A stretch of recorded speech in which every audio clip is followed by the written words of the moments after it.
ఆనాడు కాంగ్రెస్ వైఎస్ రాజశేఖర రెడ్డి గారు ప్రణాళిక సేవలను ప్రారంభిస్తే ఇది జలయజ్ఞం కాదు ధనయజ్ఞం అని, మొబిలైజేషన్ అడ్వాన్స్ల పేరిట డబ్బులు లూటీ చేస్తున్నారని మరి నోటికొచ్చినట్టు మాట్లాడిన రేవంత్ రెడ్డి ఇవాళ ఆయనే గొప్పగా మాట్లాడే ప్రయత్నం చేస్తుండు.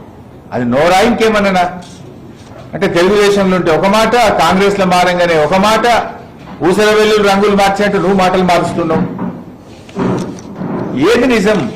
ప్రజలు ఏమనుకుంటారు?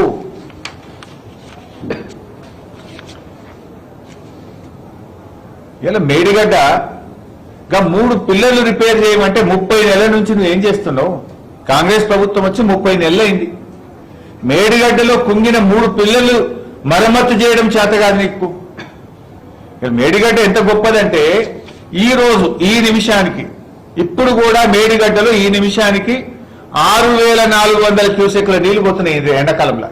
ఇంత మండు టెండల్లో మే 9వ తారీఖు నాడు 6400 క్యూసెక్లు మేడిగడ్డ దగ్గర పోతున్నాయి. మీరు చెప్పిన తమ్మిడిహట్టి దగ్గర ఈ నిమిషానికి 2000 పోతున్నాయి. 2000 ఎక్కడ, 6400 ఎక్కడ? దాదాపు 300 ఎక్కువ పోతున్నాయి కదా.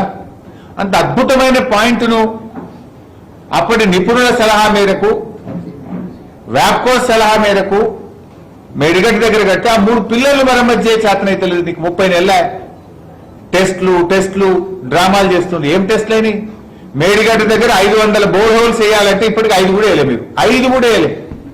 ఆ 500 బోర్ హోల్స్ ఎప్పుడు కావాలి? మీరు డిజైన్ ఎప్పుడు చేయాలి? రిపేర్ ఎప్పుడు చేయాలి? ఇప్పటికే 2.5 ఏళ్ళు అయిపోయింది. మీ టెస్ట్ల వరకే మీ పుణ్యకాలం ముగిసేటట్టున్నది. మీకు చిత్తశుద్ధి లేదు. మేడిగడ్డ మరమ్మతు చేస్తే కేసీఆర్ గారికి ఎక్కడ పేరు వస్తుందో అని ఈ తుమ్మిడిహట్టి డ్రామాల్లో ఆవట్లేదు మీరు. ఇదంతా డ్రామా, ఈ తుమ్మిడిహట్టిదంతా. నిజంగా 2.5 ఏళ్ల తర్వాత బహిరంగ లేఖ రాస్తారు ఎవడన్నా. మేమేమో గవర్నమెంట్ వచ్చిన నెలకే పోయడం మహారాష్ట్రకు, నువ్వేమో ఉత్తరం రాస్తున్నావు. అది ఎవరో కిషన్ రెడ్డికి ఇవ్వాల్సిందేమో మహారాష్ట్ర ముఖ్యమంత్రి ఫడ్నవీస్, నువ్వు రాసేదేమో కిషన్ రెడ్డికి. అంటే రాజకీయం చేస్తున్నావు తప్ప పరిష్కారం ఆలోచించడం లేదు. రాష్ట్రం గురించి నువ్వు ఆలోచించడం లేదు.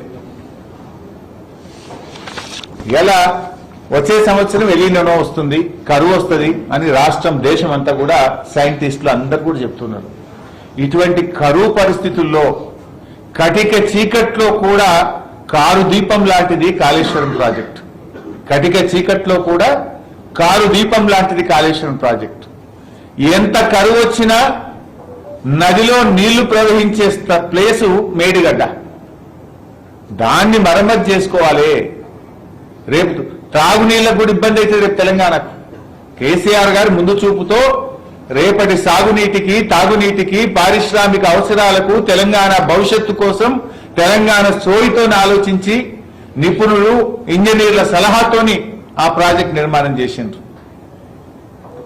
ఎందుకంటున్నా ఇంత నిప్పులు కురిపిస్తున్న ఈ ఎండలో 6400 క్యూసెక్కులు ఇప్పుడు ఆడ వారుతున్నాయి.